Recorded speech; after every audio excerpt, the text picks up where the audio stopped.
BHK, 3 BHK, shops, restaurant, supermarket and commercial. Available for rent in Kolattur.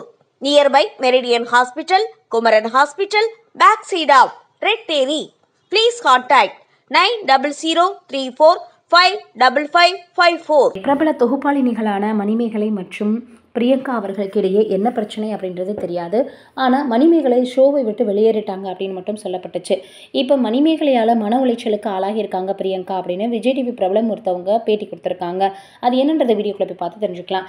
Vijay டிவியில் பிரபல தொடரான cook with கோமாளி நிகழ்ச்சியில் பிரியங்கா மற்றும் மணிமேகலை இடையே மனக்கசப்பு வந்திருக்கு. இதன் காரணமாக இந்த நிகழ்ச்சியில் இருந்து மணிமேகலை வெளியே வந்துட்டாங்க.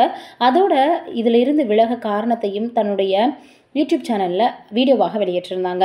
தொடர்ந்து மணிமேகலைக்கு ஆதரவாக பலரும் குரல் கொடுக்க ஆரம்பித்தாங்க. அதுவும் மணிமேகலைக்கு சப்போர்ட் பண்ணுவதற்காக பிரியங்காவின் கேரக்டரை மோசமாக விமர்சித்து வீடியோக்களை வெளியிட்டு வந்தாங்க. விஜய் டிவி பிரபலங்கள் பிரியங்காவுக்கு சப்போர்ட் பண்ணாங்க. அதற்கு மணிமேகலை ஒரு வீடியோ போட்டிருந்தாங்க.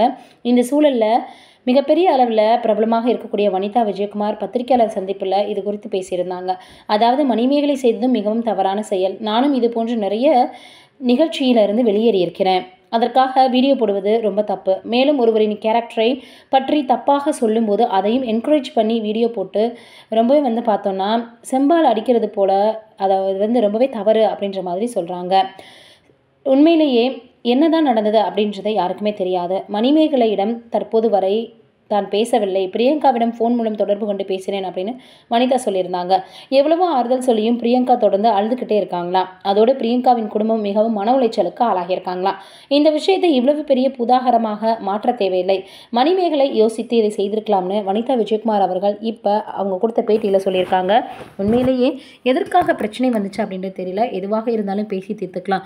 கோபம் வந்துட்டா இத்தனை ஆண்டுகள் இவ்வளவு நாட்கள் உண்மையிலேயே நட்பாக இருந்தது எல்லாம் மறந்துடுமா மாறிடுமா அப்படின்னு இன்னொரு புறம் பலரும் கேட்டு வந்துட்டு தான் இருக்காங்க. எதுவாக இருந்தாலும் பேசி தீர்த்து கொள்ளலாம். இல்லை பேச பிடிக்கல அப்படின்னா ஒதுங்கி நிற்கலாம். அதையும் தாண்டி அவங்கள விமர்சிக்கிறது, பதிலுக்கு பார்த்தோன்னா அவங்க பக்கம் நியாயம் இருக்குன்னு நினச்சி சிலர் பேசுகிறது, அதுவும் நம்ம பக்கம் தான் திரும்பும். ஆக மொத்தத்தில் இது தேவையில்லாத வேலை அப்படின்னு வனிதா விஜயகுமார் அவர்கள் சொல்கிறாங்க. நீங்கள் என்ன நினைக்கிறீங்கன்னு கமெண்ட்டில் சொல்லுங்கள்.